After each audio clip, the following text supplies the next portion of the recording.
Alors que les ventes de billets de cinéma aux États-Unis continuent de décliner, les studios hollywoodiens regardent vers l'Asie pour de nouvelles opportunités.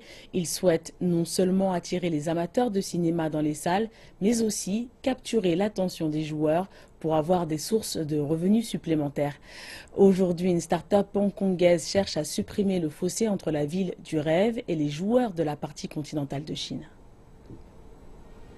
Avec un œil sur la Chine, 3 grands studios hollywoodiens ont décidé de prendre des participations dans une jeune entreprise de Hong Kong. Le créateur de jeux mobiles Fifth Journey a été fondé il y a tout juste un an par Eric Tan. Ancien cadre à Electronic Arts en Asie, Tan a été responsable de l'adaptation de Despicable Me Minion Rush pour la partie continentale de Chine. C'est l'une des plus performantes plateformes de divertissement interactif à entrer dans le marché.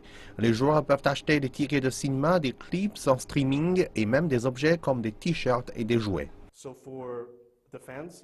Pour les fans, c'est très simple, c'est un guichet unique qui lie l'IP en un clic. Pour Hollywood, c'est une solution pour le divertissement où nous faisons converger tous les différents secteurs d'activité en une application.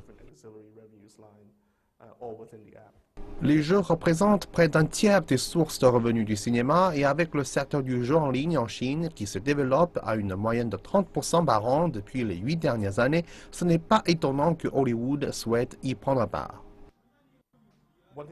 Le comportement de jeu des Chinois peut être très différent de celui des Occidentaux. Nous avons dû modifier la difficulté, nous avons dû changer certaines mécaniques de monétisation afin de nous adapter au goût local.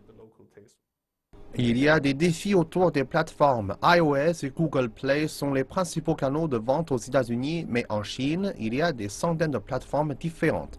Et donc, les producteurs américains vont probablement collaborer de plus en plus avec la partie continentale de Chine, ce qu'a déjà fait Hong Kong.